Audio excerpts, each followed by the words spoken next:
Salut à tous, c'est Rudy d'Avimobile.fr et on se retrouve aujourd'hui pour le test de l'Alcatel One Touch GoPlay. Nous allons donc commencer cette vidéo par le déballage. Donc ici nous avons l'inscription GoPlay et Alcatel One Touch juste ici, voilà. Sur l'arrière nous avons quelques spécifications que nous allons voir tout de suite. Donc l'écran de 5 pouces, 4 hauteurs cadencées à 1,2 GHz. 4G jusqu'à 150 Mbps, résistant à l'eau, à la poussière donc, et au choc. Et il est IP67. Voilà. Donc sur l'arrière, plus grand chose. Nous allons passer tout de suite à l'ouverture de la boîte. Par contre, je vais dézoomer un petit peu. Voilà. Donc nous avons le smartphone ici donc en blanc avec l'arrière orange. Sous ce socle en carton, nous avons ici la petite épingle pour pouvoir accéder au lecteur SIM et SD. Ici, l'adaptateur 7 heures avec le câble micro USB. Ici, nous avons le câble micro USB, justement en question. Ici, nous avons les écouteurs, voilà, qui apparemment seraient également résistants aux éclaboussures et un peu à certaines choses également. Donc voilà, ce qui peut être sympa. Et ici, nous avons des intras, voilà, pour clipser comme il faut à l'oreille. Voilà, c'est tout pour le déballage. On va tout de suite passer au test du smartphone. Donc, ce GoPlay, nous allons tout de suite enlever ce film. Voilà. Voilà. Petite étiquette juste ici. Voilà donc. Ce smartphone donc, possède un écran 5 pouces HD, donc 1280 par 720p.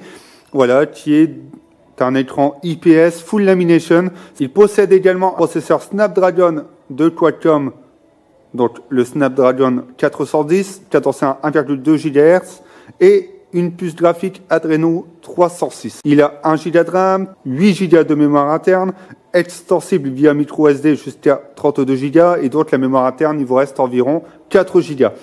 Une batterie de 2500 mAh, voilà, et il est censé être endurant. Un capteur photo dorsal de 8 millions de pixels avec flash LED et un frontal de 5 millions de pixels. Et également, il tourne sous Android 5.0.2 Lollipop. Il est donc résistant à l'eau, on y reviendra tout à l'heure, IP67. On peut également faire des photos sous l'eau. Il a un DAS de 1,047 watts par kilo, ce qui peut être beaucoup pour certaines personnes, et j'en connais. Et il pèse 151 grammes, voilà, très agréable en main. Nous allons faire un peu le tour du smartphone. Donc sur l'avant, nous avons 3 touches sensitives juste ici, voilà, retour homme et multitâche. Nous avons également sur l'avant les capteurs de proximité et de luminosité, le capteur frontal de 5 millions de pixels et un écouteur. Sur le bas, nous avons ici un cache qui renferme le port micro USB. Sur la droite, nous avons ici le bouton on-off. Voilà. Et les boutons volume haut, volume bas. Sur la gauche, nous avons ici, vous voyez, les ports micro SD et SIM. Voilà, il suffit de l'ouvrir et désintégrer. Sur le haut, nous avons ici encore un troisième cache pour la prise jack. Voilà, 3.5. Et sur l'arrière, nous avons ici la coque un peu caoutchouteuse, voilà, qui agrippe bien en main. Avec ici le capteur dorsal de 8 millions de pixels, le flash LED et la sortie audio. Pour qu'il soit vraiment résistant à l'eau, donc IP67, durant 30 minutes jusqu'à 1 mètre de profondeur, n'oubliez pas de bien fermer les caches. Sinon, l'étanchéité ne se fera pas et votre smartphone sera tout simplement foutu. On va parler de l'écran. Donc, un écran IPS Full Lamination, comme dit au début de cette vidéo, des bordures assez larges, voilà, mais on y a accès quand même, vous voyez, à une main. Ah, selon les personnes, voilà, à une main, les boutons sont accessibles également. L'écran tire vraiment sur le jaune. C'est vraiment dommage, vous voyez, j'ai la luminosité à fond et l'écran tire sur le jaune.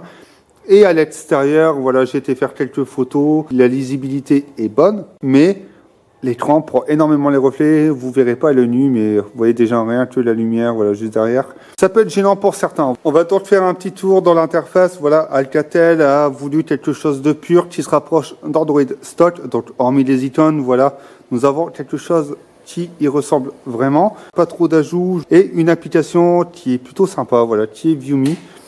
Et vous voyez, ça vous crée ici une petite icône. Voilà, commencez maintenant. Où vous apparaissez, vous voyez. Ça enregistre, voilà, quand vous êtes en communication ou autre, vous pouvez enregistrer comme ça. Et voilà, c'est un petit ajout qui peut être sympa. Que vous enregistrez votre écran, vous pouvez voilà, apparaître sur celui-ci. Voilà, petit ajout de la part d'Alcatel. Il vous suffit de rester appuyé dessus pour le fermer et pour lire la vidéo. Autre chose intéressante également dans les ajouts, voilà, One Touch Stream qui permet voilà, d'avoir un flux d'actualité. C'est maintenant tous les tours scooters l'ajoutent, c'est la météo, etc. Et pour pouvoir l'arrêter, il vous suffit tout simplement de faire un appui long, d'aller sur cette page et de le fermer. Nous allons maintenant passer à la photo. Donc j'ai été prendre quelques clichés et le résultat est correct. Voilà, pour moi c'est pas énorme. Voilà, ça passe. Surtout en bonne condition de luminosité, vous aurez quelque chose de vraiment clair. Donc on va accéder à la galerie. Voilà, et nous allons regarder les clichés pris. Donc on peut voir que avec la caméra.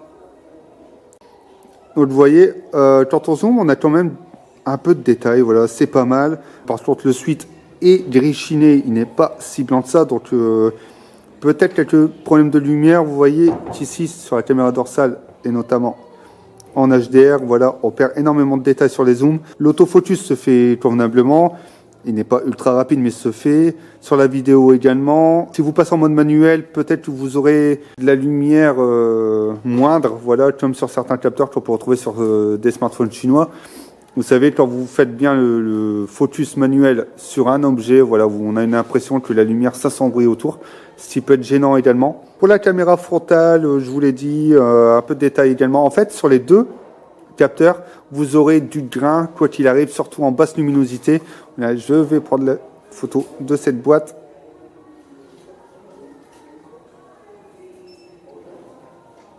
Voilà.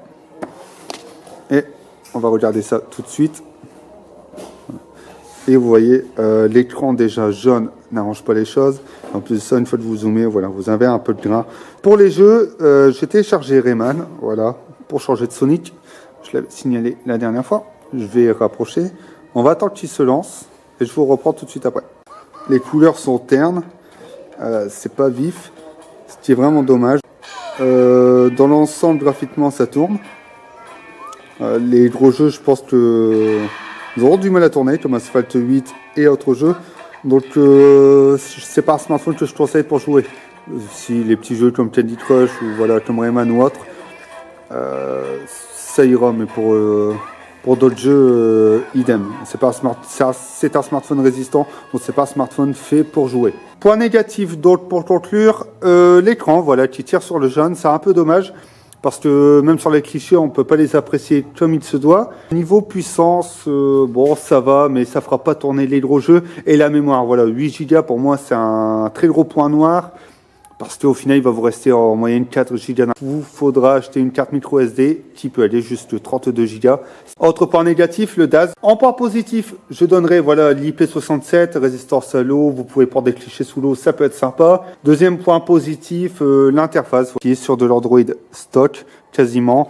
Un peu retouché par Alcatel et qui moi me plaît, c'est épuré, j'aime bien. Les 1 Go de RAM ne se font pas trop ressentir, c'est fluide, ça fonctionne bien dans l'ensemble et pour une utilisation quotidienne, ce sera pas mal. La batterie, j'en ai pas parlé, pendant 2 heures non-stop au maximum et je suis à 78%, je l'ai eu à 91%, donc on va dire que j'ai perdu 15%, c'est plutôt correct. N'hésitez pas à donner votre avis sur ce GoPlay ci-bas dans les commentaires, mais également à me poser vos questions, j'y répondrai. Si vous possédez ce smartphone, n'hésitez pas à me donner votre avis dans les commentaires, mais également dans le test écrit qui apparaîtra dans la description. Et on se retrouve très vite sur avimobile.fr pour d'autres tests. À bientôt.